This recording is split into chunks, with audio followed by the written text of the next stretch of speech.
Oh, oke. Ada warningnya sekarang.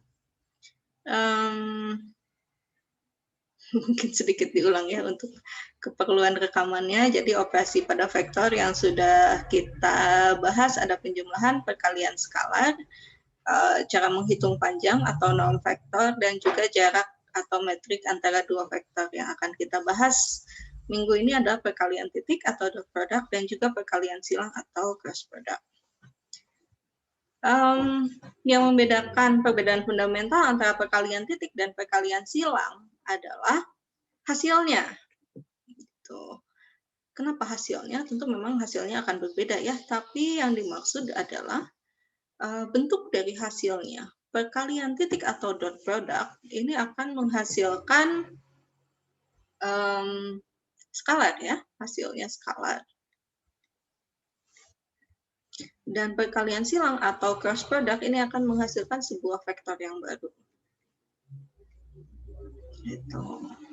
Dan akibatnya karena hasilnya berbeda, ada sifat-sifatnya juga tentu yang akan berbeda antara kali titik dan kali skalar. Antara kali titik dan kali silang. Ya mungkin kalau di fisika ingatnya perkalian silang itu nanti arah dari vektor yang dihasilkannya mengikuti bentuk ini ya, yang pakai bentuk jari itu. Kalau ini ada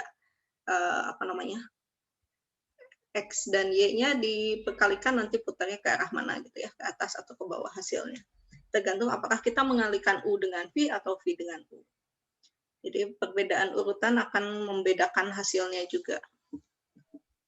Oke, kita akan lihat slide-nya saja ya. Kita pindah ke slide untuk melihat sifat-sifatnya seperti apa. Oh ya, lebih lanjut, perkalian titik dan perkalian silang ini nanti secara geometri akan menunjukkan sifat-sifat geometri tertentu ya. Misalnya perkalian titik nanti akan dimanfaatkan untuk menghitung besar sudut, ya, sudut antara dua vektor.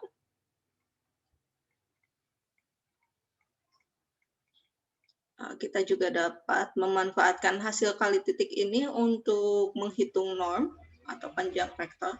Ada hubungannya ya dengan panjang. Tapi kalau perkalian silang ini nanti secara geometri dapat kita manfaatkan untuk menghitung luas jejer genjang.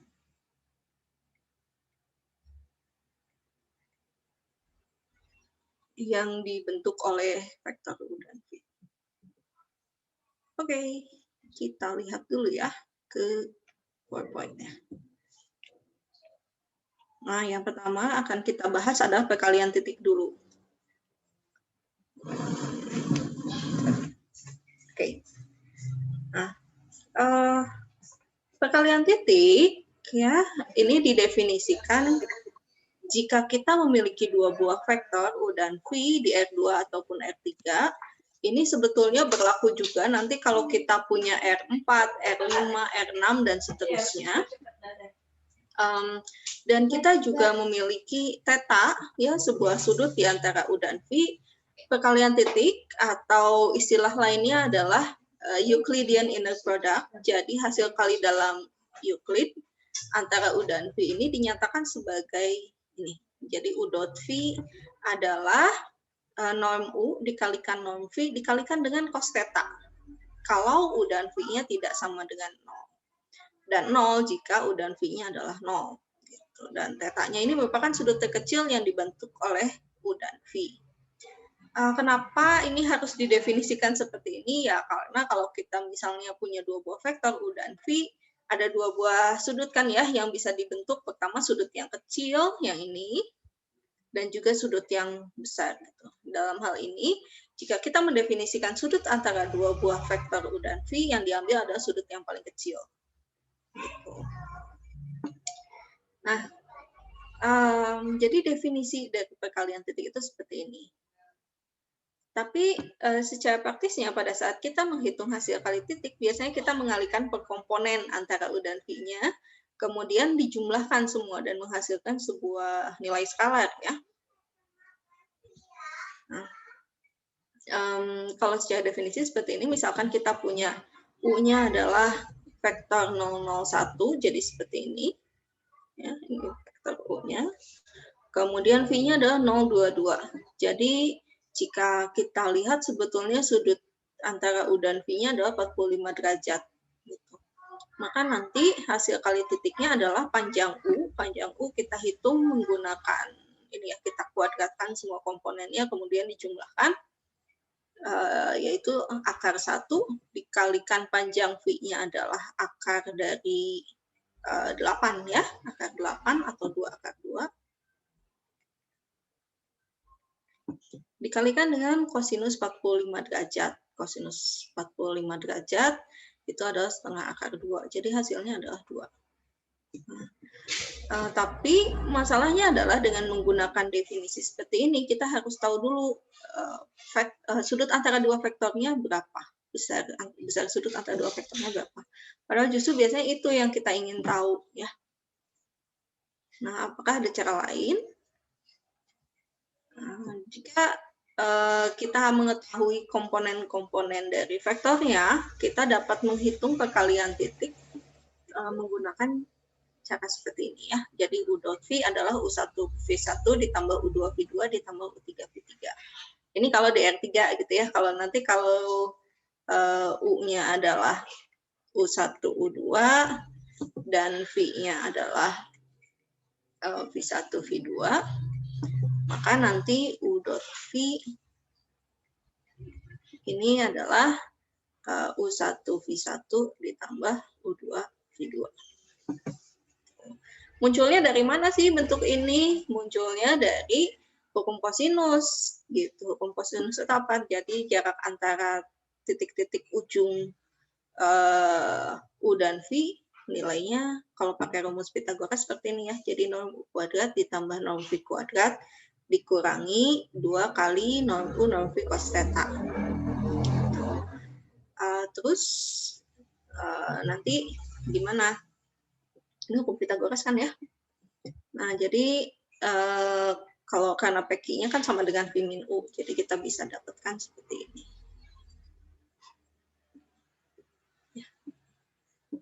Nah, terus ya jadilah muncul rumus ini. Kalau kita kembali ke halaman sebelumnya, ya, karena kita tahu U-nya adalah 001 dan V-nya 022, maka kita bisa berhitung U dot V-nya ini 001 dot 022 ini sama dengan 0 kali 0 ditambah 0 kali 2 ditambah lagi dengan 1 kali 2.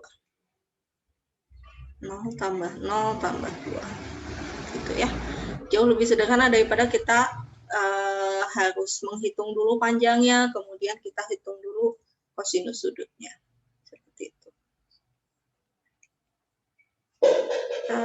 Oke, mungkin ini rumus yang sudah biasanya dibahas di ini ya, digunakan di SMA dulu. Nah, bentuk ini juga berlaku kalau misalnya kita punya di R4, R5, R6, hasil kali titiknya ya tinggal dipanjangin aja gitu ya, tergantung seberapa panjang vektornya. Kalau cuma 2 komponen berarti ya U1 V1 ditambah U2 V2. Nanti kalau misalnya sampai 4 ya berarti nanti ditambah U4 V4. Oke.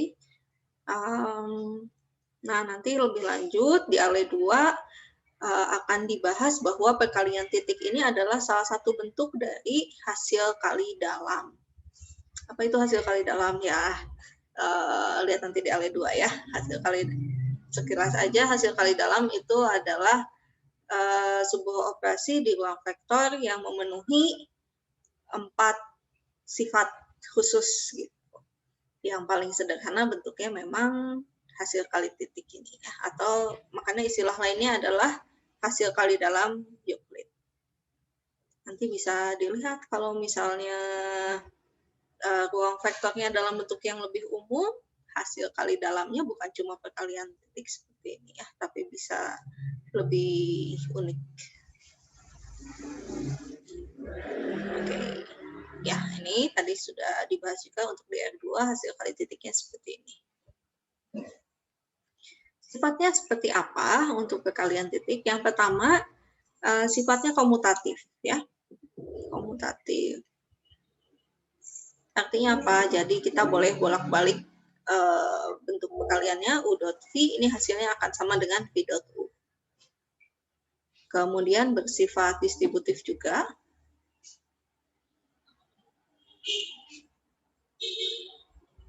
Ya, distributif, jadi U dot V plus W ini dapat kita kalikan titik dulu satu per satu, baru dijumlahkan. Kemudian dengan dikalikan skalar gitu ya, ini tidak jadi masalah mau skalarnya dikalikan dulu dengan salah satu vektornya atau mau dikalikan titik dulu, hasilnya akan sama. Kemudian hasil kali titik antara vektor 0 dengan vektor lain hasilnya adalah 0. Tuh. Kemudian ini hubungannya antara kali titik dan juga norm adalah hasil kali titik antara U dengan dirinya sendiri ini sama dengan norm. Norm atau panjang U dikuadratkan. Dan sifat lainnya, U dot U ini pasti positif kalau U-nya tidak sama dengan 0. Dan nilainya 0 kalau U-nya adalah 0. Gitu. Ya. Jadi, kali titik antara sebuah vektor dengan dirinya sendiri ini pasti tak negatif. Ya. Nah, contohnya, kalau buktinya kita lihat ya, ini cukup sederhana. Misalnya bukti untuk nomor 1, kita lihat misalkan U-nya adalah U1, U2, U3, dan kita juga punya V sama dengan V1, V2, V3, maka kita akan dapatkan U dot V ini adalah U1 V1 ditambah U2 V2 ditambah U3 V3. Oke, karena ini merupakan bilangan real semuanya ya, dan ini adalah perkalian bilangan real. Kita lihat U1, U2, U3, dan V1, V2, V3, ini semuanya bilangan real.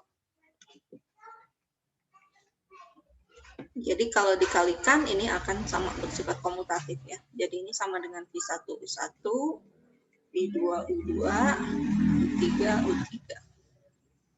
Dan ini sama dengan V.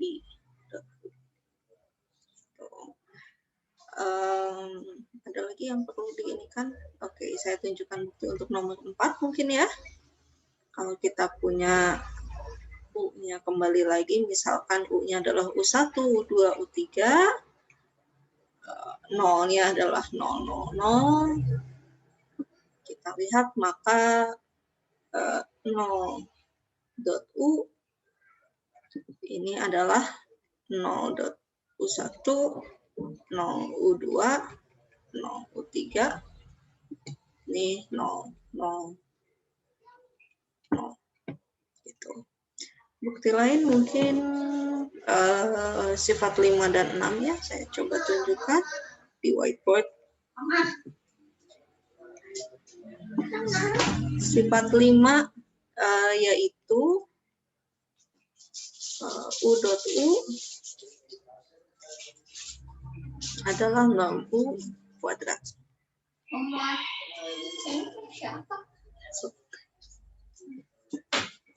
Ya, misalkan U-nya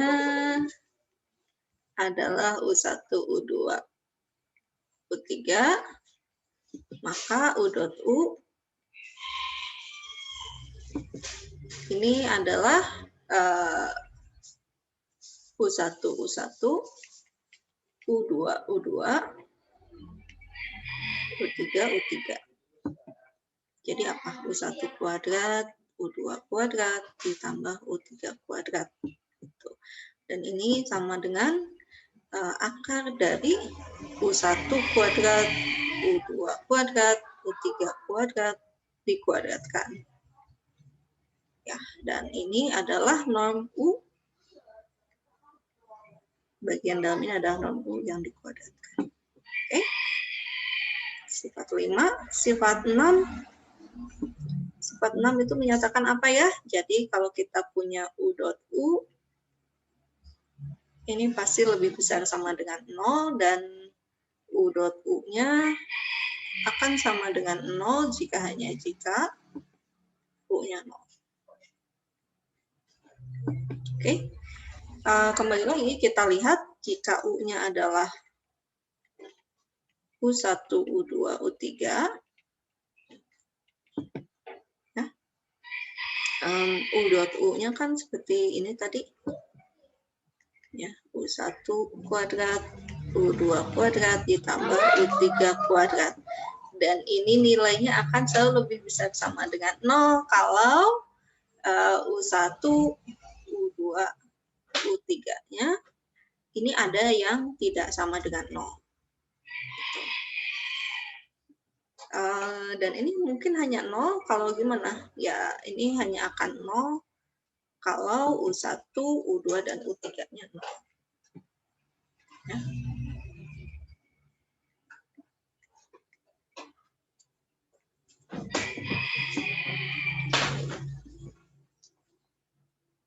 Kalau kita punya U1 untuk setiap ini ya, kalau kita punya U1, U2, U3-nya sama dengan 0, ini pasti U dot U-nya 0. Oke. Kita ini menunjukkannya ke sini. Yang kesananya gimana? Andaikan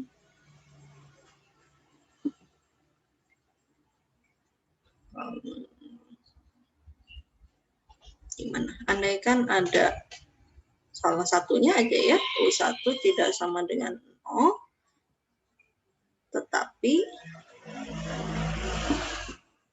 kalau misalnya ada salah satu aja yang 0, maka akan kita dapatkan U1 kuadrat ditambah U2 kuadrat ditambah U3 kuadrat nanti akan sama dengan U1 kuadrat plus 0 plus 0. Ini sama dengan U1 kuadrat, ini pasti tidak sama dengan 0 ya. Positif. Jadi haruslah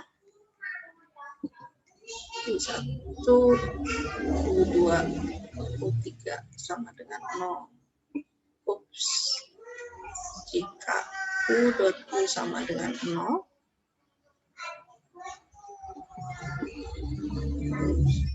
ini harusnya sama dengan.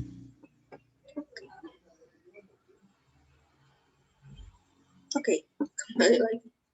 Bingung baca buktinya?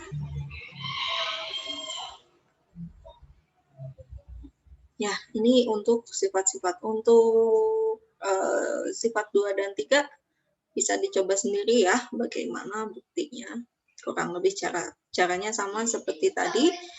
Tuliskan U, V, dan W-nya nanti sebagai komponen dalam bentuk U1, U2, U3, V1, V2, V3, dan W1, W2, W3 nanti bisa dicoba agar ruas kiri dan ruas kanannya ternyata sama. Oke, nah dari perkalian titik ini kita dapat melihat ada sebuah vektor yang diistilahkan sebagai unit vektor. Unit vektor atau vektor satuan ini adalah vektor yang memiliki norm 1. Caranya gimana? Ya pada dasarnya kita dapat membuat vektor satuan dari sembarang vektor. Caranya dengan membagi vektor tersebut dengan panjangnya. Jadi misalkan kita punya sebuah vektor U ini sama dengan 1, 2, 3. Kita ingin mencari vektor satuan yang arahnya sama dengan U. Apakah U ini, periksa dulu ya, U-nya vektor satuan atau bukan. Jadi kita cek panjang dari U-nya berapa sih? Ini adalah akar dari 1 plus 4 plus 9. Jadi akar berapa? 14 ya. Oke. Nah, kemudian jadi ini bukan vektor satuan.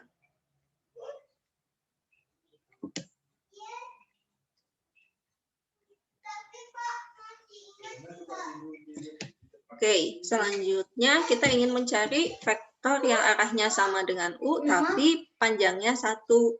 Berarti kita cari vektor V. Vektor V ini adalah 1 per norm U kalikan dengan vektor U-nya. Ya, atau mau ditulis seperti ini juga boleh ya, U dibagi norm U. Jadi 1 per akar 14 kalikan dengan 1, 2, 3. Maka vektor V ini bentuknya adalah 1 per akar 14, 2 per akar 14, dan 3 per akar 14. Tidak sulit ya mencarinya, cuma memang biasanya vektor satuan ini angkanya yang nggak cantik gitu, biasanya mengandung akar-akar seperti ini. Oke. Kenapa tiba-tiba membahas vektor satuan? Karena salah satu penggunaan dari hasil kali titik ini adalah adanya proyeksi ortogonal. Apa sih ortogonal? Ortogonal itu istilah lainnya adalah saling tegak lurus.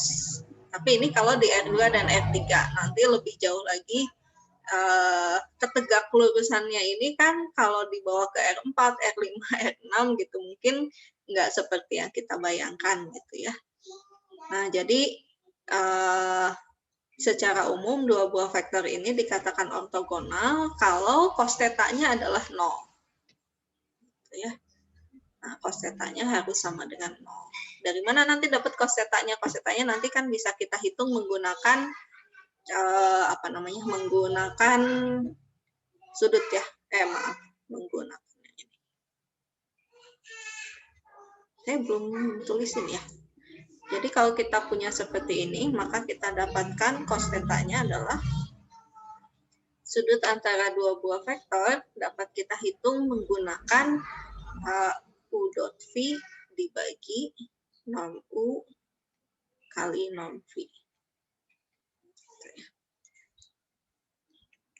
Nah, jadi nanti kalau misalnya di R4, R5, dan seterusnya, gimana ngebayangin cos θ-nya, ketegak lurusannya dihitung berdasarkan rumus ini.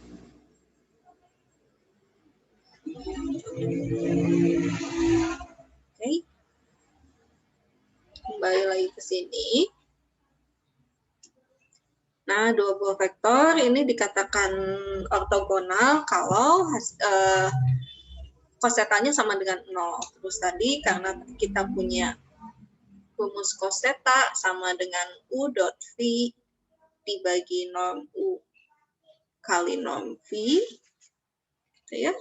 Ini kan nilainya akan 0 kalau bagian atasnya ini 0 kan ya. Jadi dengan kata lain dua buah vektor akan tegak lurus kalau U dot V-nya juga sama dengan 0. Hasil kali titiknya 0. Gitu. Kemudian kita juga akan coba lihat ada yang namanya vektor basis. Apa itu vektor basis? Vektor basis itu adalah di R2 dan R3 ini ada yang namanya vektor basis baku, yaitu yang biasanya dilambangkan dengan IJ. Kalau di R3 ditambah lagi dengan K. Ya, kalau di R3 ini ada vektor basisnya itu I, yaitu 100 J 010 dan K sama dengan 001. Nah, vektor basis itu apa sih? Vektor basis itu jadi dapat kita manfaat vektor-vektor, sekumpulan vektor yang dapat kita gunakan untuk menuliskan vektor lain. Artinya apa? Ya misalnya di R2 ya, misalnya kita ingin menuliskan vektor U sama dengan 3 min 5. Nah, 3 min 5 ini dapat kita tuliskan sebagai 3 kali 10 dikurangi dengan 5 kali 01. Atau misalnya di R3, ya, atau ini dituliskan sebagai 3I min 5J. Atau misalnya di R3 kita ingin menuliskan vektor V yang sama dengan 20 min 7 misalnya ya. Berarti ini adalah 2I plus 0J min 7K. Gitu ya. Ini udah biasa mungkin ya di fisika biasanya. Oke. Nah, cuma yang istimewanya, kedua vektor-vektor IJ dan IJK ini kita sebut sebagai vektor basis baku. Basis baku untuk R2 dan R3. Secara umum biasanya sih, kalau udah di R4, R5, dan mungkin seterusnya, ditulisnya bukan lagi pakai IJK, karena nanti makin lama makin panjang IJK elemen OP. Terus gitu ya, terbatas. Kalau ruang vektornya R100 gitu kan nanti nggak nyampe gitu ya hurufnya. Biasanya pakai huruf E. Jadi ada E1. E1 itu artinya apa? 1, 0, nanti 0. Terus E2 berarti 0, 1, 0, 0 gitu ya. Dan seterusnya. Kalau kayak gini nanti bisa ditulis sampai E100 juga nggak masalah ya. Jadi angka ini menunjukkan di posisi keberapa angka satunya berada, yang lainnya 0. Nah,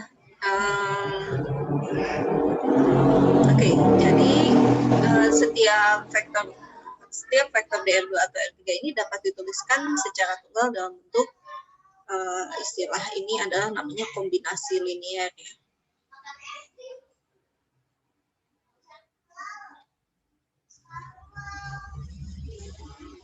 Ini juga sama.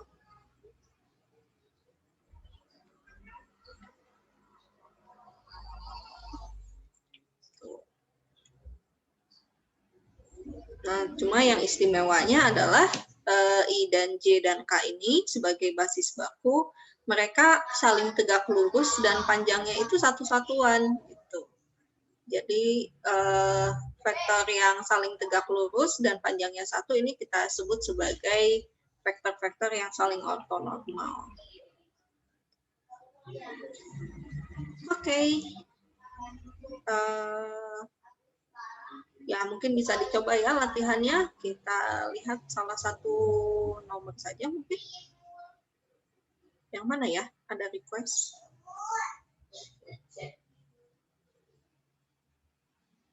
Bagaimana mencari vektor yang ortogonal dengan vektor lain? Ya, kalau yang ini bisa lah ya, dicoba. Bisa. Ini kan dikalikan, dijumlahkan dulu, terus dikalikan hitung nolnya, dan seterusnya. Oke, mungkin saya berikan contoh untuk yang nomor F saja ya. Bagaimana mencari vektor satuan yang ortogonal dengan V? Oke, misalkan kita ingin mencari P yang tegak lurus dengan V dan norm dari P-nya ini adalah 1. Nah, kita ingat kembali bahwa vektor yang ortogonal, kalau P tegak lurus dengan V, ini kalau hasil kali titiknya harus 0. Gitu ya. Nah, berarti kita cari dulu seperti apa yang tegak lurus dengan V-nya. Misalkan P-nya ini adalah P1, P2, P3. Oke, kita buat agar P dot V sama dengan 0. Berarti kita kalikan ya. P1 kali 1 ditambah dengan P2 kali min 3 ditambah P3 kali 4 ini sama dengan 0. Jadi kita akan punya P1 min 3P2 ditambah 4P3 sama dengan 0. Kita buat saja seperti ini, P1 sama dengan pindah ruaskan 3P2 min 4P. Gitu ya. Terus gimana? Ya setelah ini sih bebas mau ngambil P2, P3-nya berapa, asalkan nanti P1-nya ikut ini. Oke. Nah, cuma kalau kita ambil sembarang gitu, nanti gimana, panjangnya nggak satu dong. Ya, nggak masalah ya. Nanti kita bisa lakukan apa tadi istilahnya normalisasi vektor. Kita buat agar panjang vektornya menjadi satu. Biar gampang mungkin kita pilih dulu.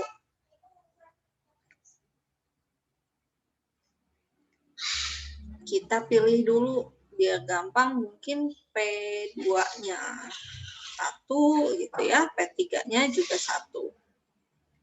Berarti P1-nya adalah 3 kali 1 dikurangi 4 kali 1. Hasilnya min 1 ya. Vektor P-nya kita akan dapatkan menjadi min 1, 1, 1. Ini tegak lurus dengan V. Ya gitu. Ya, kalau tidak percaya, kita tunjukkan dulu ya. Betul nggak P dot V-nya sama dengan 0? Min 1, 1, 1 dot 1 min 3, 4. Ini hasilnya adalah min 1, min 3 plus 4. Nah, yang jadi masalah adalah norm P-nya berapa ya sekarang? Norm P-nya adalah akar dari min 1 kuadrat plus 1 kuadrat plus 1 kuadrat. Oke, ini hasilnya akar 3. Oke, vektor satuannya yang mana? Sudah, kita buat vektor lain yang searah dengan P, tapi panjangnya 1. Berarti kita buat vektor Q yang hasilnya adalah bentuknya P dibagi dengan non P. Gitu. Jadi 1 per akar 3 kalikan dengan min 1, 1, 1. Bentuknya adalah min 1 per akar 3, 1 per akar 3, 1 per akar 3. Oke, harusnya panjang Q-nya adalah 1, ya nggak sih? Kita coba, berarti ini min 1 per akar 3 kuadrat, 1 per akar 3 kuadrat, 1 per akar 3 kuadrat.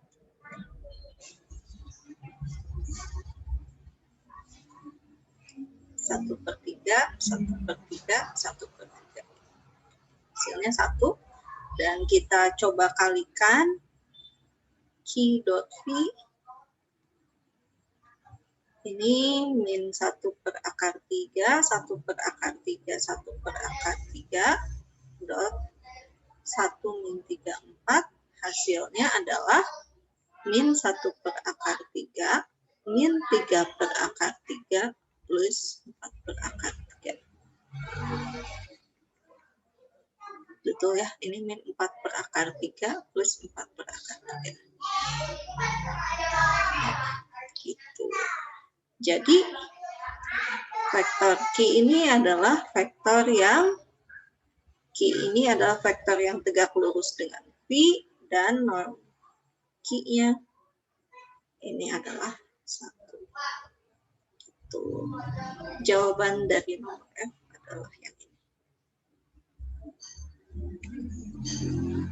Panjang ya untuk satu nomor juga. Untuk yang A sampai D mungkin nggak terlalu sulit dalam pembuktiannya ya. Ini silahkan dihitung saja. Untuk yang E gimana? Nah, yang E, carilah dua vektor tak nol yang ortogonal dengan U. Ya, caranya kurang lebih sama seperti ini. Nanti kita akan mendapatkan misalnya ini seperti ini, P tegak lurus dengan V.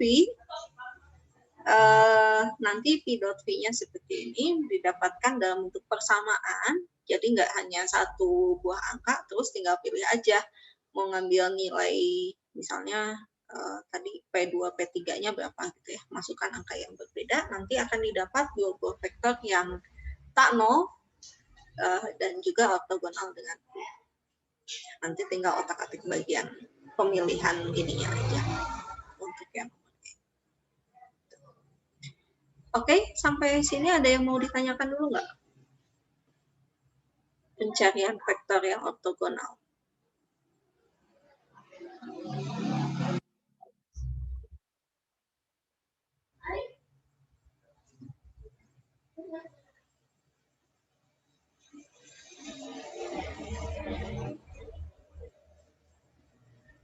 Tidak ada pertanyaan?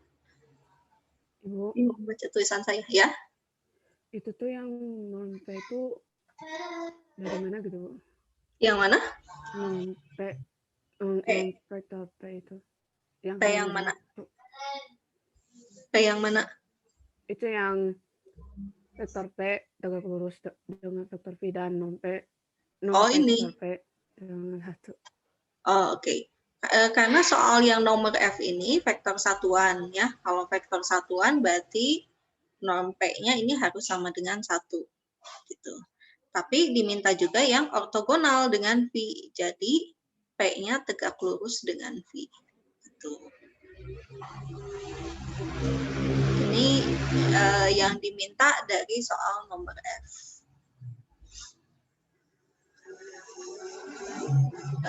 Gimana? Paham, Bu. Oke, ada pertanyaan lain? Nah, kalau yang E tidak diminta vektor satuan ya. Jadi hanya mencari vektor yang tegak lurus saja dengan U.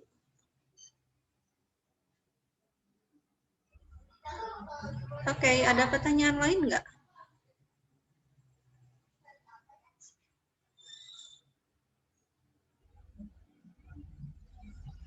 Ya, kalau tidak ada mungkin kita lanjutkan ya. Nah, yang selanjutnya, karena tadi kita melihat tentang keortogonalan, vektor yang ortogonal, nah kita akan melihat juga yang namanya proyeksi ortogonal. Apa itu proyeksi ortogonal? Nah, proyeksi ortogonal pada vektor itu pada dasarnya adalah membagi sebuah vektor menjadi penjumlahan dari dua buah vektor yang tegak lurus. Ya, misalnya biasanya kalau di fisika nih kita punya benda yang bergerak di bidang miring gitu ya. Kan kalau kita mau kebayang ya udah gitu pasti geraknya kan ke situ. Cuma nanti atau misalnya di gerak parabol kan ada apa nih? Ada Maria menembakkan sebuah peluru dengan sudut theta, ini pelurunya. Dengan sudut theta, terus nanti kan ada gaya bla bla bla. Apa sih? Nah, yang sebetulnya gayanya miring ke arah sana, terus kita bagi menjadi gerak-gerak yang miring ini kita bagi menjadi gerak vertikal dan gerak horizontalnya, gitu ya. Nah, jadi kan ini sebetulnya dari gerak miring ini kita bagi menjadi dua gerakan yang saling tegak lurus gitu, satu yang vertikal ke atas gitu, yang satu lagi gerak horizontal ke samping. Ya. Nah, ini yang sebetulnya dimanfaatkan dalam menggunakan proyeksi ortogonal. Jadi misalnya ini juga kan apa namanya? Ini geraknya ke samping, cuma kalau di gaya itu kan adanya gaya gravitasi ya ke arah bawah, sama nanti gaya apanya yang tegak lurusnya. Nah, kalau secara aljabar ya kita nyebutnya ini adalah proyeksi ortogonal pada vektor. Yang satu cuma memang kita tidak sembarang gitu ya menentukan oh saya pengennya yang satu ke bawah, yang satu ke samping, enggak. Jadi bisa jadi nanti proyeksi ortogonalnya terhadap vektor lain yang sudah ditentukan. Kalau di fisika tentu arahnya ya vertikal horizontal aja gitu ya. Nah, cuma kalau sekarang mungkin aja kita punya ini vektor U gitu. Terus kita ingin lihat proyeksi ortogonalnya terhadap vektor A. Vektor A-nya bisa jadi kayak gini. Caranya gimana? Ya kalau secara geometri mungkin nggak terlalu susah ya, kita tinggal tarik aja yang garis yang tegak lurus dengan vektor A, tapi titik pangkalnya gimana? Ya, titik pangkalnya berada di garis A tapi tegak lurus dengan A. Nah, nanti titik ujungnya ketemu di titik ujungnya U. Tuh, nanti tinggal kita geser aja ke sini. Kita membagi menjadi dua buah vektor. Ya. Nah, yang ini disebutnya proyeksi ortogonal, yang ini komponen U yang sejajar dengan A. Nah, bagaimana membuat proyeksi ortogonal? Misalkan di sini ada beberapa contoh ya, 3 contoh yang diberikan. Kita ingin mencari proyeksi ortogonal U, vektor U-nya yang ini terhadap vektor A. Cuma di sini vektor A-nya panjangnya beda-beda. Di gambar yang pertama, ini vektor A-nya cukup panjang ya, dan arahnya masih searah dengan U gitu ya, jadi sama-sama ke kanan vektornya. Nah, kalau yang ini gimana? Ya ini vektor A-nya kependekan gitu, yang ini vektor A-nya malah diarah ke kanan gitu ya, tapi vektor U-nya ke kiri. Caranya gimana? Ya yang pertama kita geser-geser dulu kalau memang mereka memiliki titik pangkal yang berbeda. Kita buat titik pangkalnya digeser dulu biar titik pangkalnya ketemu di titik yang sama. Kemudian kayak kita jatuhkan titik ujung U-nya ke vektor A, tapi dengan tegak lurus. Kakak PAS di sini boleh? Belum PAS. Maaf iklan. Terus masuk gimana tadi? Kita jatuhkan titik ujung U ke vektor A, tapi secara tegak lurus. Sebagai contoh ini di sini ya. Nah, ini dijatuhkan ke sini, tapi tegak lurus. Kalau A-nya kependekan gimana? Bikin panjang dulu A-nya ya, perpanjang dulu A-nya. Baru dijatuhkan sampai ketemu. Tuh. Perpanjang dulu ke arah yang lain, gitu. Nanti dijatuhkan tegak lurus. Nah,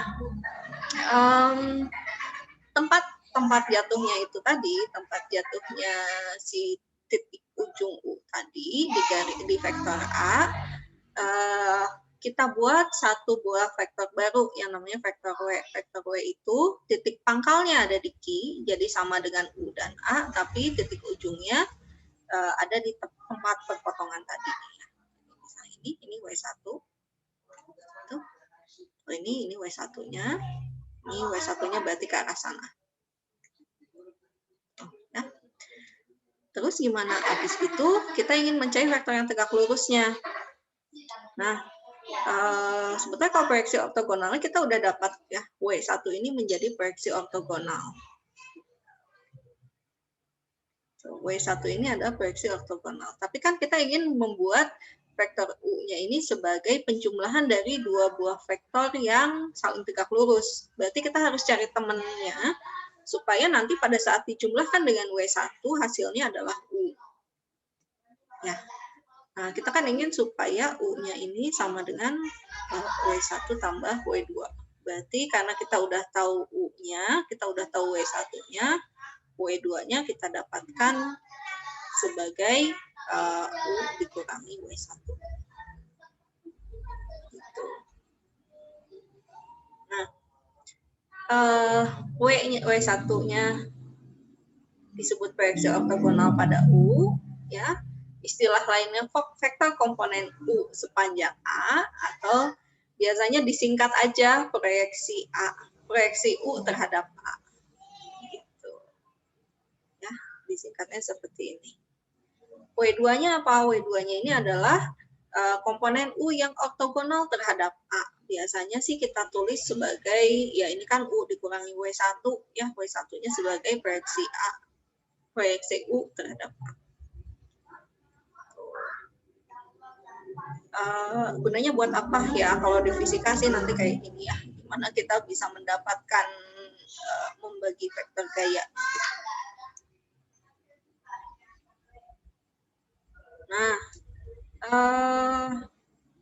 Terus kalau secara aljabar ngitungnya gimana? Kalau secara geometri kan caranya kayak gini ya. Tadi kalau perlu perpanjang dulu vektor A-nya, terus tarik garis tegak lurus dari titik ujungnya U, nanti bikin vektor W1-nya kayak gini, tinggal ditarik dari titik pangkal Q-nya ke titik tempat perpotongan, kemudian W2-nya ya tinggal cari aja yang tegak lurus gitu ya.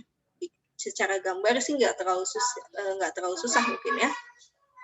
Nah, yang repot ya kalau secara aljabarnya gimana? Oke, kalau secara aljabar ya yang pertama tentu harus dipastikan A-nya ini bukan vektor 0. Kalau enggak ya kita nggak tahu arah A-nya kemana. Ya. Nah, untuk menghitung W1-nya caranya adalah seperti ini. Jadi U dot A dibagi norm A kuadrat dikalikan dengan A. Ini munculnya dari rumus Pitagoras ya. Kalau ininya norm U, yang ininya norm U cos theta, ini ya A gitu ya. Nanti kita bisa hitung W1-nya. Ini adalah dari sini ke sini ya norm U cos theta. Gitu ya. Nah, oke. Hitungnya kayak gini, W1-nya adalah U dot A dibagi norm A kuadrat dikalikan dengan A. W2-nya tinggal dikurangi aja. U dikurangi proyeksi A terhadap U. Tapi ini kalau di R2, kalau di R3 gimana? Kalau di R3 ya berarti kan nanti komponennya ada 3. Nanti kita dapatkan untuk di R3, W3-nya adalah U dikurangi dengan salah saya.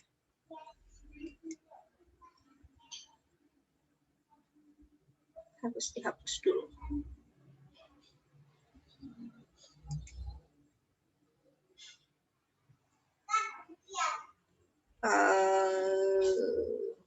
Aku jadi lupa.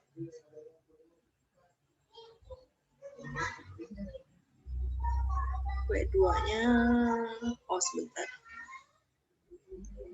Ya, jadi kalau di R3, kebayangnya gimana? Nanti misalkan kita punya kayak gini, berarti komponennya kan ada 3 ya. Satu ke sini, satu ke sana, satu ke situ.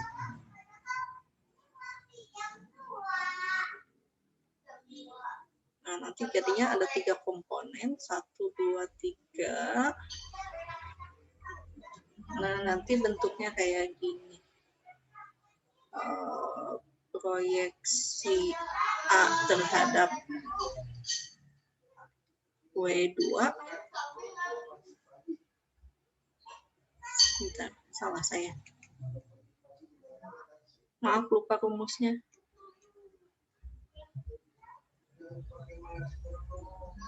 Ingatnya udah UP.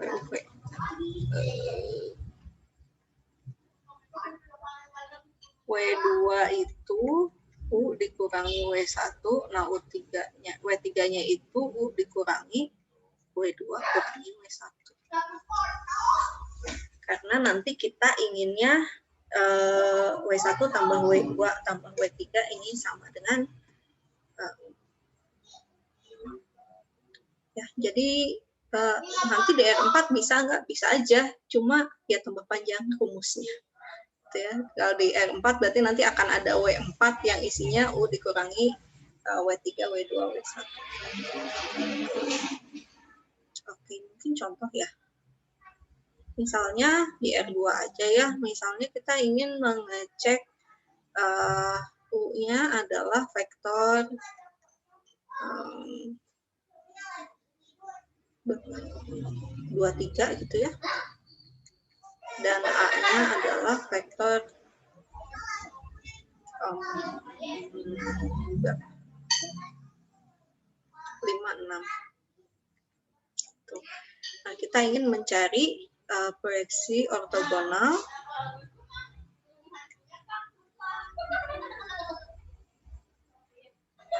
U terhadap A. Dan juga komponen U salah. Itu komponen U yang ortogonal terhadap A. Oke, kalau digambarin gimana? Kalau digambarin di F2, berarti ini 2, ini 3. Nah, ini vektor U-nya. Vektor A-nya yang mana? 3, 5, 4, 5, 6.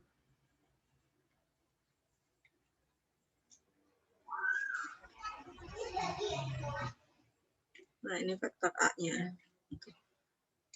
Oke, kalau saya pakai warna lain ya. Oke, kalau secara geometri ya tinggal kita tarik aja kan garis yang tegak lurus, ini titik potongnya. Maka ini akan menjadi vektor W1, vektor W2-nya kemana? Nah, ini vektor W2-nya. Itu gampang ya, secara aljabar gimana? Secara aljabar kita ngitung dulu norm A-nya. Berarti akar dari 5 kuadrat ditambah 6 kuadrat. 8, 25, 36. Hasilnya akar 61. Betul nggak? Kayaknya betul. Oke. W1-nya apa? W1-nya berarti U dot A dibagi norm A kuadrat kalikan dengan A. U dot A-nya adalah 23, 56 dibagi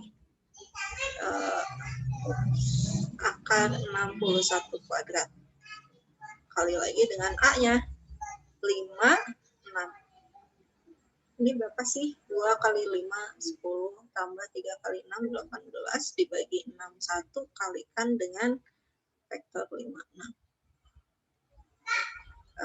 Jadi berapa? 28 per 61 kali 5, 6. Berapakah ini? 140 per 61. Dan satu lagi. Berapa? 28 kali 6.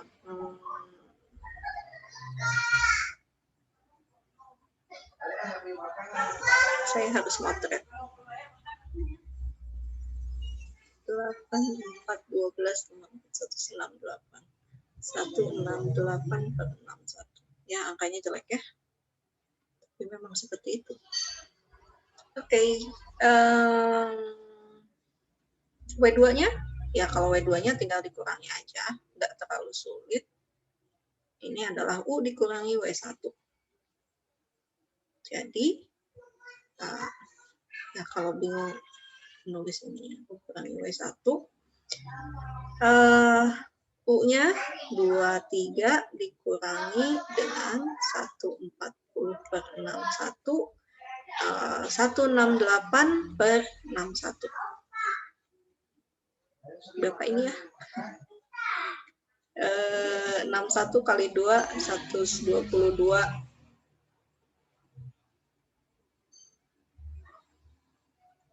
18. Bener nggak ya? Kayaknya benar. Mungkin. 61 kali 3, 183. 183 kurangi 68.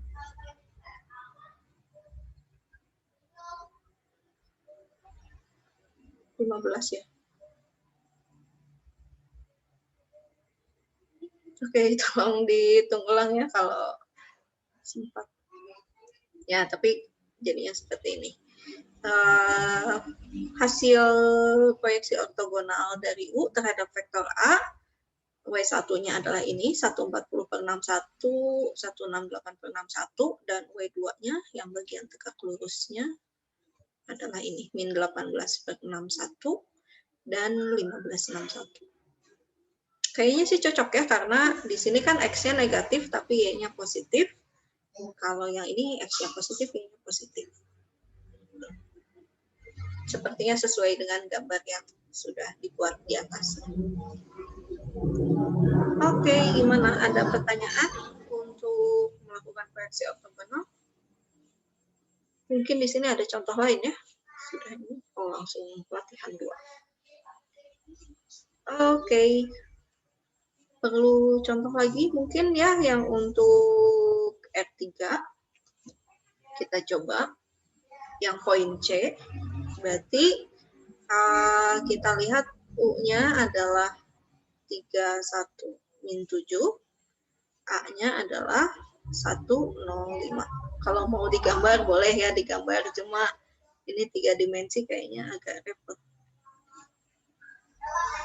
Norm A-nya berapa? Norm A-nya kita hitung berarti 1 kuadrat, 0 kuadrat, 5 kuadrat, akar 26. Nah. Oke, kita hitung dulu W1-nya. W1-nya apa? W1-nya itu tadi, saya lupa. Maaf, nggak apa rumus. U dot A, norm A kuadrat kali A. U dot A, norm A kuadrat kalikan dengan A lagi. Oh ya, ini bukan dot product ya. Oke, U dot A-nya apa? U dot A-nya berarti 31 min 7 dot 105 dibagi norm A kuadrat, berarti akar 26 dikuadratkan, kalikan dengan A-nya. 105. Kalau dikalikan berapa? 3 kali 1, 3, tambah 1 kali 0, tambah 7 kali 5, 35. Per 26, 105. Oke. Berapakah ini? 3 minus 32 per 26. 105, 32 per 26 bisa kita sederhanakan ya, bagi 2. Jadi min 16 per 13. Jadi min 16 per 13, 0 kali 5. Min 80 per 13. Oke. Ini yang baca ya. Terus W2-nya gimana? W2-nya adalah U dikurangi dengan W1. U-nya 31 min 7 kurangi min 16 per 13, 0 min 80 per 13. Apakah ini? Jadi ditambah ya, 39 tambah 16 itu 55. Nah, betul nggak?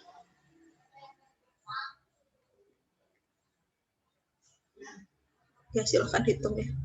13 kali 7 berapa ya? 91. Tambah 80, 17. Salah.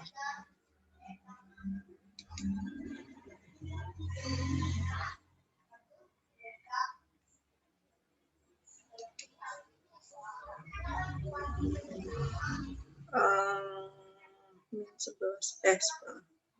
Betul ya, min 11 per 13. Itu. Dan W3-nya? W3-nya adalah U kurangi W1 kurangi W2. Jadi,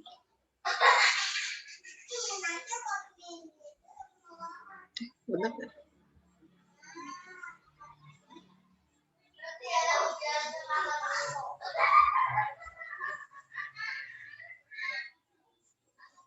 Ada yang salah. Oh iya, maaf, ini salah saya. Baru ingat. Harusnya menghapus ya.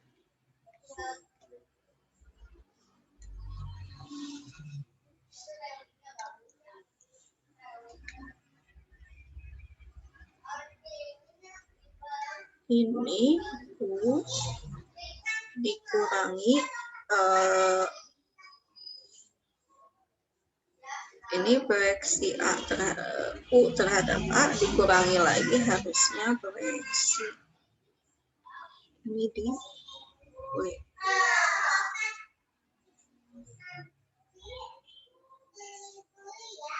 Saya bingung, bentar.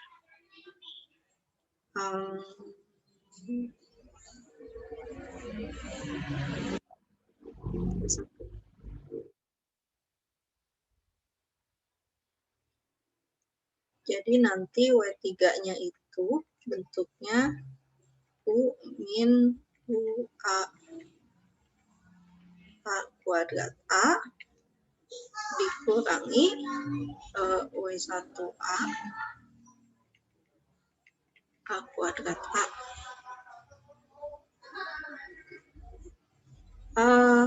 Ya, harusnya kayak gini ya. Ini sama deh. W2-nya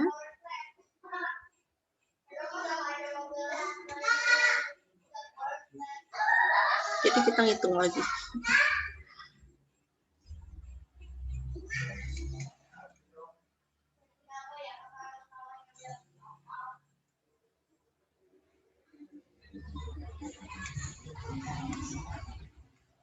W3-nya kalau dicek sih ini sama ya. Proyeksi A terhadap U ini kan W1. Cuma kita ngitung sekarang proyeksi A terhadap W1-nya. Jadi U kurangi W1 dikurangi lagi dengan W1 dot A non A kuadrat kalikan lagi dengan A.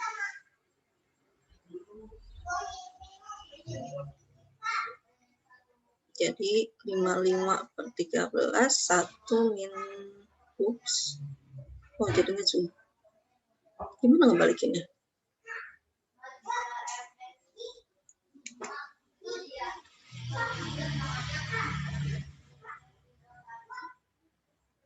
Dikurangi W1-nya apa tadi? Min 16/13 0 min 80/13 dot 105 dibagi 26 kalikan lagi dengan 105.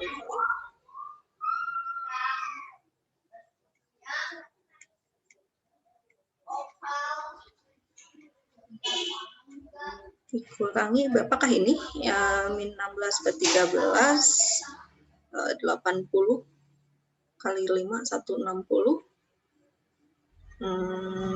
Berapa tuh? 160 176 ya. Min 176/13 dibagi 26 kali 105. Ya hitung sendiri lah ya sisanya. Bisa kan harusnya. Ya memang proyeksi ortogonal ini nanti semakin banyak komponennya ya semakin panjang hitungnya. Dan di ALE 2 nanti ada lagi yang namanya proses Gram-Schmidt yang memanfaatkan proyeksi ortogonal ini untuk mencari vektor-vektor yang ortonormal. Jadi sifatnya seperti sifat basis yang baku, seperti basis baku ya bentuk IJK itu, cuma nanti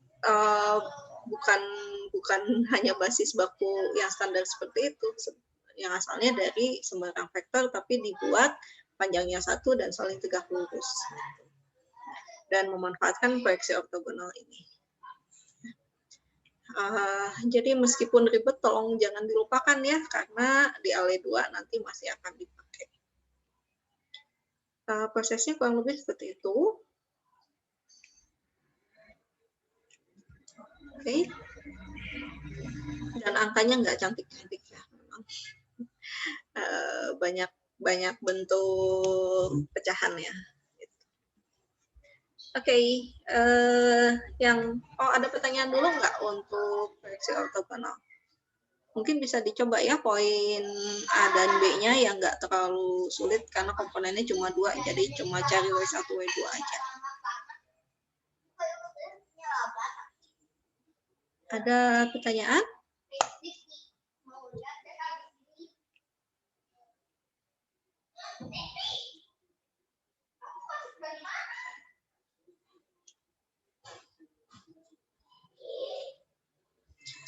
Baik, kalau tidak ada, kita lihat materi terakhir untuk hari ini, yaitu hasil kali silang, ya, cross product. Nah, definisinya apa? Jadi, hasil kali silang ini jika kita hanya berlaku di R3 gitu. Jadi di R2, R4 dan seterusnya itu nggak ada. Nah, ya kalau di fisika kebayang lah ya kepakainya buat apa yang hitung FBI itu. Itu rumus apa ya? Saya juga udah lupa. Tapi ingat FBI-nya. Hasil kali silang antara U dan V, kalau U-nya adalah U1, U2, U3, dan V-nya adalah V1, V2, V3, ini adalah sebuah vektor baru yang didefinisikan dengan komponennya adalah U2, V3 dikurangi U3, V2, kemudian komponen keduanya U3, V1, min V1, V3, U1, V3, dan komponen ketiganya adalah U1, V2, kurangi U2, V1. Ribet ya. Kalau dalam notasi determinan kayak gimana kayak gini. Jadi kita dapat menuliskannya dalam bentuk seperti ini. Determinan matriks U2, U3, V2, V3. Determinan matriks negatif U1, U3, V1, V3. Terus ini determinan matriks U1, U2, V1, V3. Jadi komponen pertamanya ini kayak U1 V1-nya dihilangin, komponen kedua U2 V2-nya dihilangin, komponen ketiga U3 V3-nya dihilangin. Gitu ya. Terus dihitung determinannya kayak gimana. Nah, terus karena bentuknya menggunakan determinan seperti ini, otomatis pada saat kita tukar kolomnya, kalau kita tukar barisnya, ya, ini kan U cross V, berarti kalau V cross U, bentuknya gimana? Ups, gini ya. Jadi V2, V3, U2, U3 tuh. Dikurangi V1, V3, U1, U3. Satu lagi V1, V2, U1, U2. Nah, kembali lagi ke sifat determinan, kalau kita melakukan pertukaran baris, maka determinannya kan jadi negatifnya. Jadi bagian ini adalah negatif dari ini. Bagian ini negatifnya dari ini, dan bagian ini adalah negatifnya dari ini. Belum PAS. Aduh, iklan lagi, maaf. Nah, sehingga kalau pakai sifat determinan yang sudah kita pelajari sebelumnya, V cross U ini adalah negatif dari U cross V. Gitu, ya. Ini dari sifat ini ya, sifat determinan pada matriks yang dilakukan pertukaran baris. Nah, terus kalau kayak gini kan males juga ya ngapalinnya. Jadi biasanya sih kalau kita menghitung hasil cross product, kita gunakan basis bakunya, basis baku IJ dan K. Gitu. Yaitu kita menghitung hasil cross product antara U dan V ini dengan menghitung determinan matriks yang baris pertamanya adalah IJK, ya, vektor-vektor di dalam basis baku. Kemudian baris keduanya adalah komponen dari vektor pertama, U-nya, dan baris ketiganya adalah komponen dari vektor ketiga. Nanti dapatnya kayak gini. Atau mau dihitung pakai cara sarus juga tidak masalah, ya, sama aja. Kalau ini pakai cara kofaktor. Nah, jadi dari sinilah rumus cross product itu munculnya. Ya mungkin cara ngitungnya udah pada hafal ya. Bernostalgia sedikit dengan masa-masa SMA, menghitung cross product. Nah, sifat-sifatnya gimana? Maaf, ini males banget ngerjemahinnya ya, main copy paste aja. Sifat-sifatnya apa aja? Yang menarik adalah jika kita punya cross product antara U dan V, terus kita dapatkan vektor yang baru. Nah, nanti vektor barunya ini akan tegak lurus dengan baik dengan U maupun dengan V. Tuh. Ya kayak yang FB itu ya, waktu di SMA kan kita punya kaidah tangan kiri gitu, misalnya yang ini U-nya, ini V-nya. gimana sih? Ini ya. Ini. Kalau ini U-nya, ini V-nya, terus kita putarkan nanti arah vektornya ke atas gitu. Jadi tegak lurus baik dengan U maupun dengan V-nya. Nah, kalau sebaliknya gimana? Kalau sebaliknya berarti putarnya ke arah bawah gitu ya. Gimana sih? Ini. Ke arah bawah. Nah, tapi yang kita lihat adalah U cross V ini selalu tegak lurus dengan U maupun dengan V.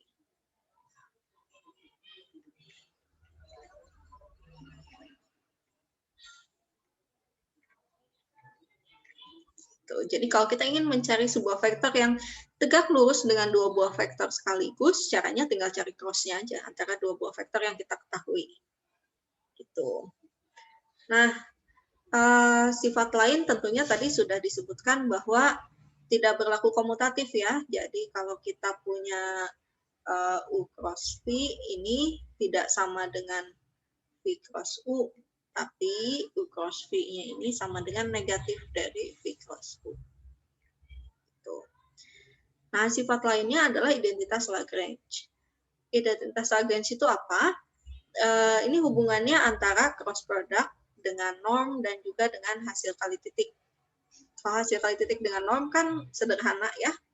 Hasil kali titik dengan norm itu U dot U ini sama dengan norm U dikuadratkan. Gitu. Nah, tapi kalau untuk hasil kali silang berlaku identitas Lagrange, yaitu U cross V, norm dari U cross V kuadrat, ini adalah norm U kuadrat kali norm V kuadrat dikurangi dengan panjang dari U dot V dikuadratkan. Nah, hubungan antara dot product dan cross product gimana? Kalau kita punya U cross V, cross W, jadi V dan W-nya di-crosskan dulu, baru di-crosskan dengan U, maka hasilnya adalah U dot W kalikan V dikurangi dengan U dot V dikalikan dengan W. Terus, kalau sebaliknya, ini kan V dan W-nya dulu yang di-crosskan, baru di-crosskan dengan U. Kalau ini kita crosskan dulu U dan V-nya, baru di-crosskan dengan W. Ini menjadi U dot V kali W dikurangi V dot W kalikan U. Jadi tidak berlaku sifat asosiatif ya kalau kita punya dot product. Jadi kalau misalnya kayak di penjumlahan, jika kita punya U plus W ini kan sama dengan U plus V plus W gitu ya. Ini bersifat asosiatif. Nah, kalau di cross product ini nggak bersifat asosiatif. Kalau di dot product gimana? Nggak bisa lah ya. Bisa nggak? Nggak bisa. Karena kalau di dot product, U dot V, ini skalar, kalikan W. Ini skalar.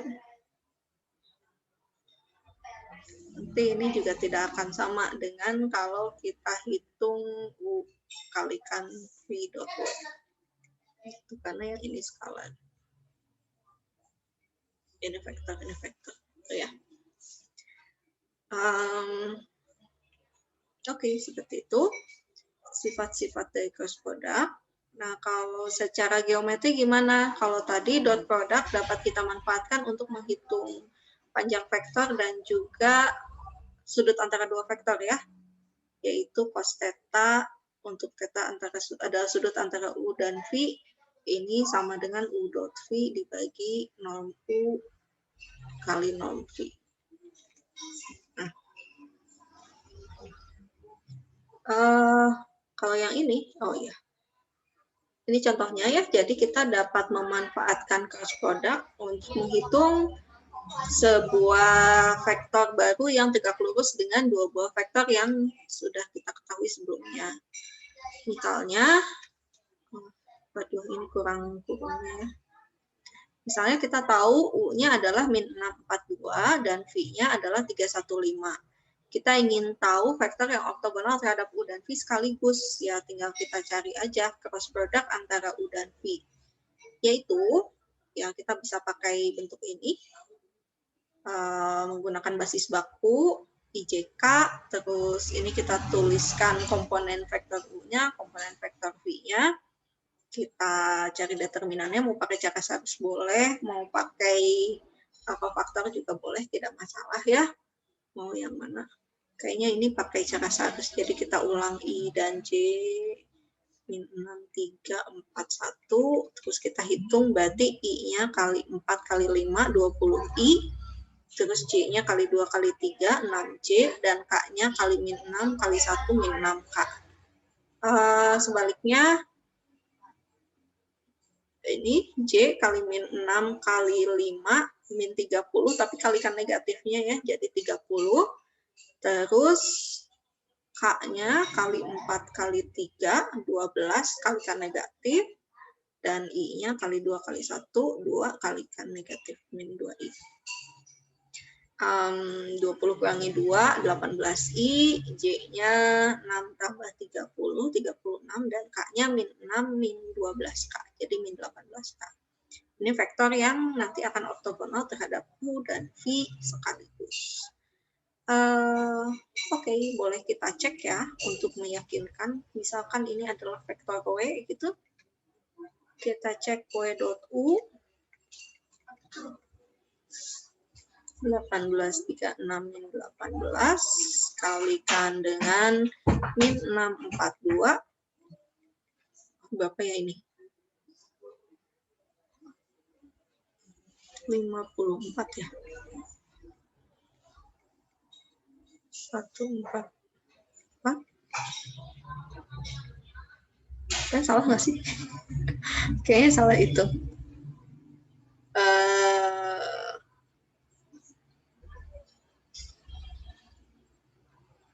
18 kali 6 berapa ya?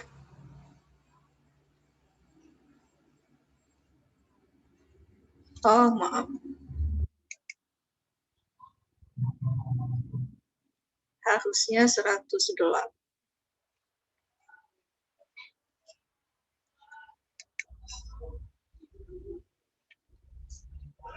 Min 108. 36. Betul ya? Jadinya 0. Dan kita coba buktikan juga apakah betul W.V-nya jadi 0. W.V-nya berarti 18, 36 min 18. V-nya apa? 315. Berapa ini? 18 kali 3.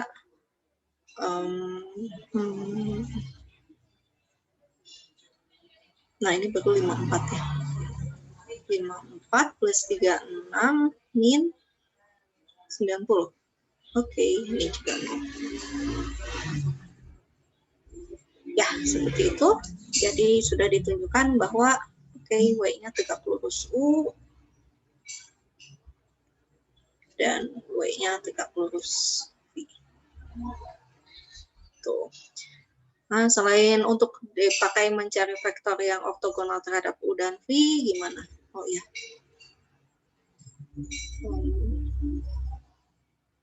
Oh ya, ini sifat-sifat lain.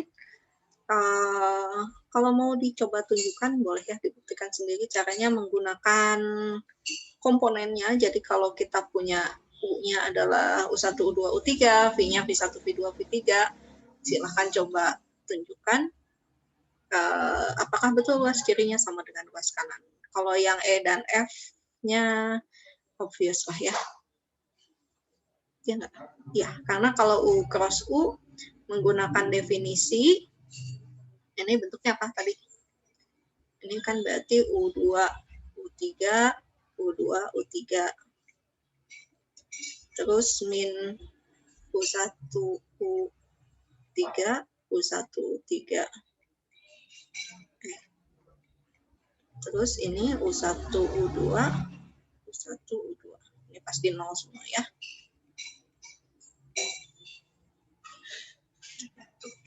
Kenapa? Karena ini akan diulang. Barisnya diulang. Nah, yang lainnya silahkan dicoba. Yang A juga sudah ditunjukkan ya tadi.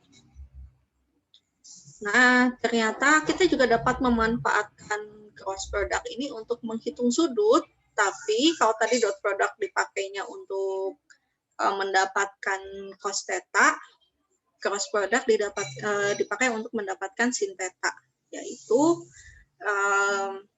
ya jadi kita bisa menghitung sinus theta-nya adalah U cross V, panjang U cross V dibagi panjang U kali panjang V. Tuh. Kalau cos theta-nya gimana tadi? Cos theta-nya adalah U dot V dibagi panjang U kali panjang V. Nah, tapi dari sini kita dapat juga menghitung luas jajar genjang yang dibatasi, yang bentuknya dibatasi oleh vektor U dan vektor V.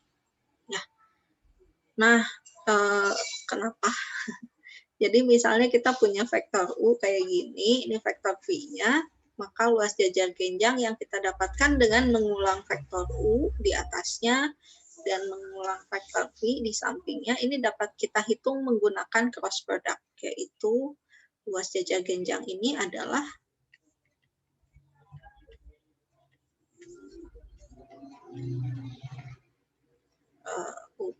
panjang dari U cross V.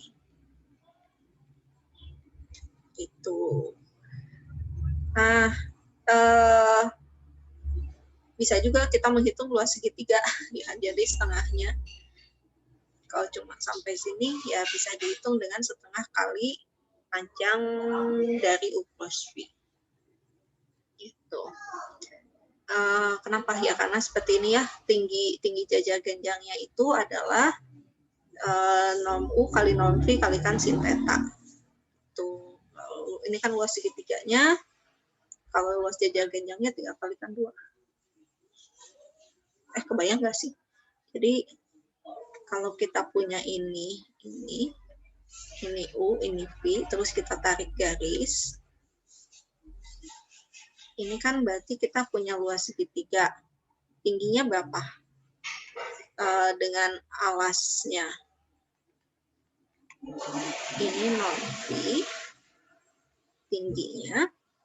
Tingginya ini sama dengan norm V sin theta. Itu ya. Jadi luas segitiganya adalah gimana tadi? Bentar, saya jadi bingung.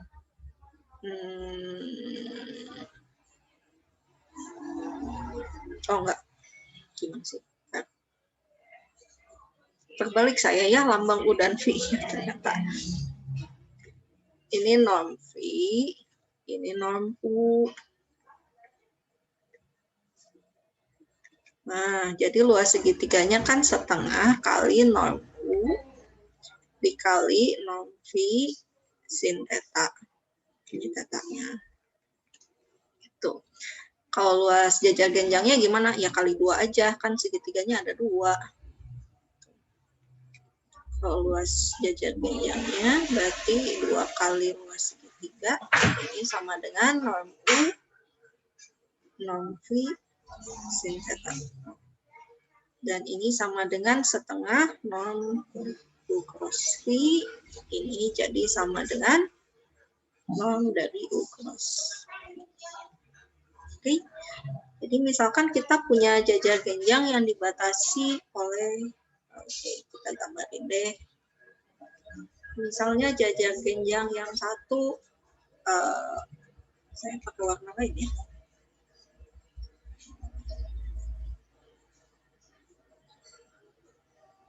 Misalnya yang satu di sini deh. Nah, vektor ini, vektor apakah ini? 2,1 ya. Satu lagi batasannya adalah 1,1 misalnya. Salah. Berapa? Min 1,1. Jangan min 1,1 ya, ini mah jadinya tegak lurus. Enggak.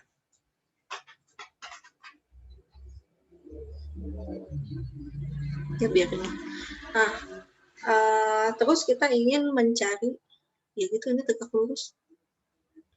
Nah, kita ingin mencari luas jajar genjang ini. Maka caranya luas jajar genjangnya adalah, nggak boleh, harus 3 kali 3. gimana sih? Ya sudah 211 min 111. Gambarnya salah. Hapus lagi ya.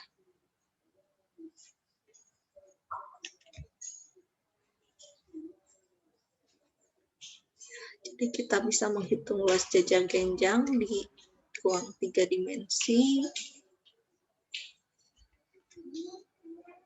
Loh.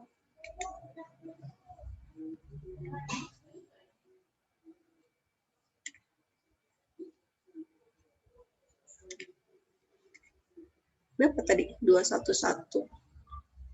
2 1 1. Satu lagi apa tadi? Kemana? Hilang. Oh enggak. Satu lagi. Ini apa ya? Min 111.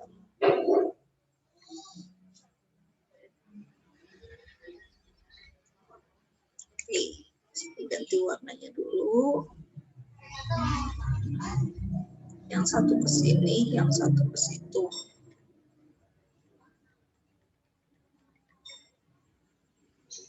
Ini V-nya, ini U-nya. 211.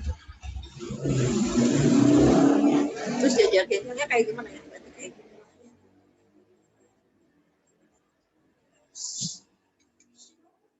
Terus, oke, saya mau menghitung luasnya, berarti ini adalah norm dari U cross V. U cross V-nya berapa?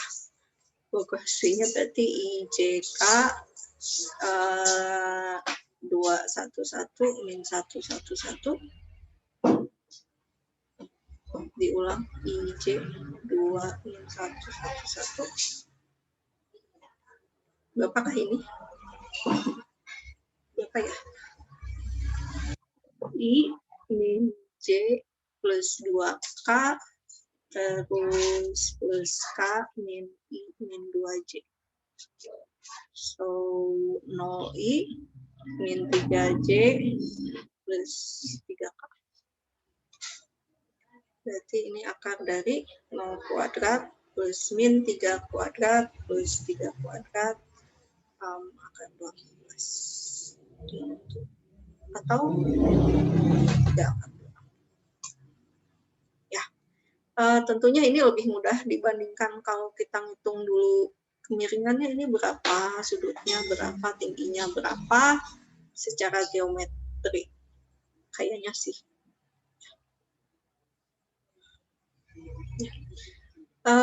Kalau nggak salah di beberapa bimbel juga mengajarkan cara untuk, saya nggak tahu ya,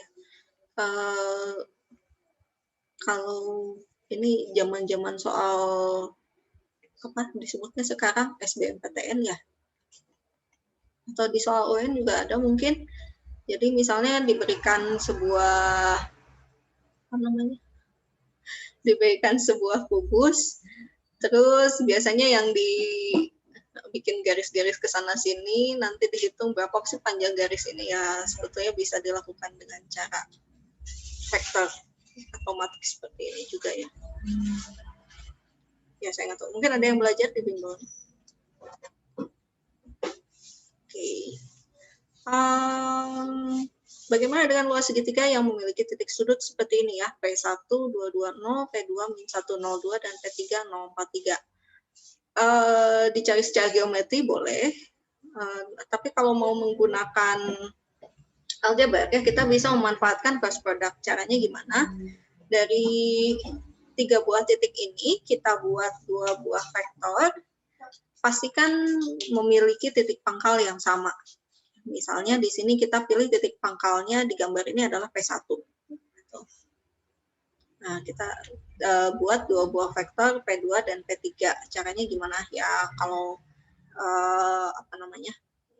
Kalau vektor yang pertama ini kan panjangnya kita bisa kita tuliskan vektor yang pertama adalah P2 dikurangi P1 ya, karena titik pangkalnya P1. Vektor yang kedua titik pangkalnya P1, titik ujungnya P3, jadi P3 kurangi P1. Terus kita cari aja cross produknya apa. Cross produknya seperti ini, min 10, 5 min 10. Terus luas segitiganya berarti setengah kali panjang hasil cross product antara U dan V. Didapat seperti ini. Ya. Saya nggak tahu, mungkin ini lebih sederhana daripada kalau pakai geometri. Kalau pakai geometri gimana? Harus cari yang mana alasnya, yang mana tingginya ya. Mungkin mencari tingginya itu yang agak repot. Oke, materinya hanya sampai situ. Mungkin di sini menghitung aja ya, menghitung operasi cross product antara yang dikombinasikan antara vektor U, V, dan W. Silahkan dicoba hitung. Latihan yang lain, menghitung luas jajar genjang dibatasi oleh dua buah vektor seperti ini. Dan juga luas segitiganya seperti apa. Oke, mungkin kalau menghitung nggak terlalu sulit ya. Tugas minggu ini.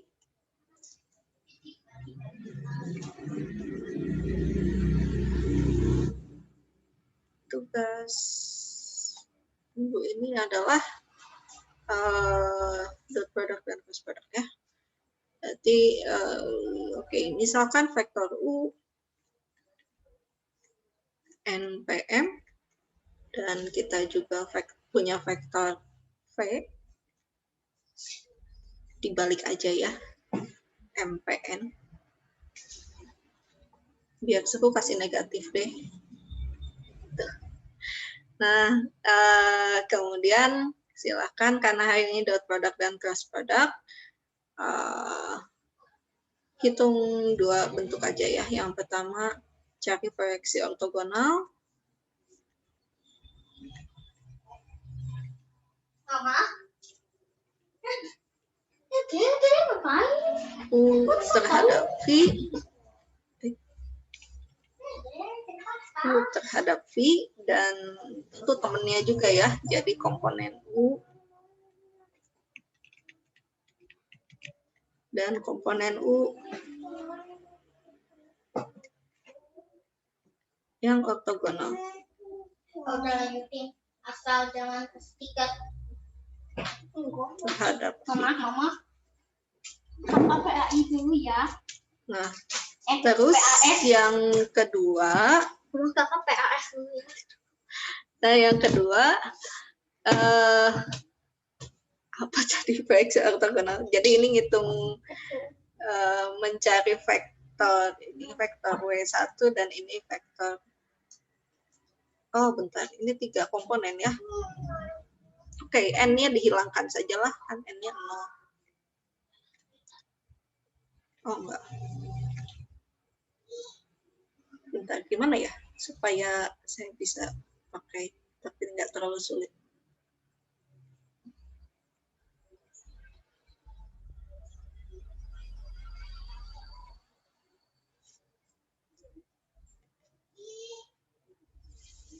Oke, berarti tugasnya 2 nomor ya. Ini begini. Terus, oke, ada 2 nomor. Yang kedua, kalau misalnya U-nya adalah NPM dan V-nya adalah kayak tadi, min M, min P, dan N. Coba hitung luas jajar genjang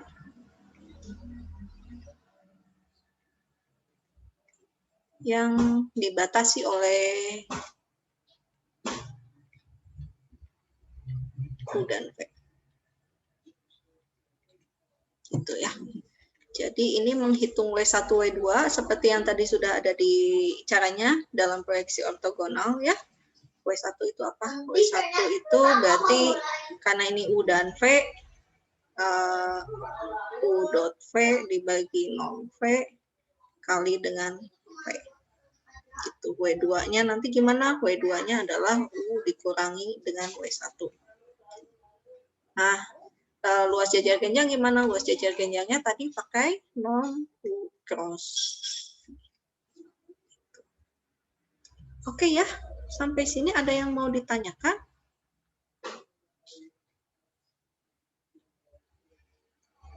Untuk ini, untuk soalnya, Ibu mau tanya, Bu. iya, Itu yang nomor 1 itu apa vektor U-nya emang cuman dua angka aja? ya, jadi 2 komponen aja, P dan M dan min M min P. Soalnya biar nyarinya cukup W1, W2, nanti kalau 3 komponen mesti cari W3-nya juga. Oh iya. Untuk yang nomor 2 ya kalau pakai cross product kan mesti di R3 ya, nggak bisa di R2. Jadi sedikit beda. Ya, siap, Bu. Oke, ada pertanyaan lagi?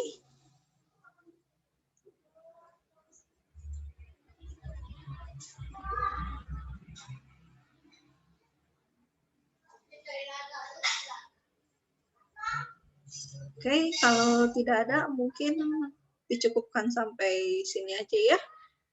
Kuliah minggu ini silahkan dicoba soal-soalnya, juga soal latihan yang ada di slide.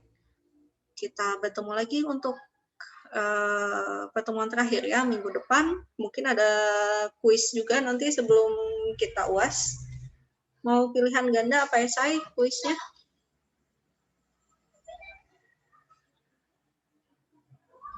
Mau didiskusikan dulu boleh ya, nanti hasilnya silahkan beritahukan ke saya mau pilihan ganda apa esai nih buat kuisnya. Ya, kuis terakhir yang terkait dengan ruang vektor. Baik, selamat melanjutkan belajarnya ya. Kita bertemu lagi minggu depan insya Allah. Oke. Sekian, wassalamualaikum warahmatullahi wabarakatuh. Waalaikumsalam. Waalaikumsalam warahmatullahi Terima wabarakatuh. kasih, Terima Bu. kasih, Bu. Terima kasih. Terima kasih, Bu.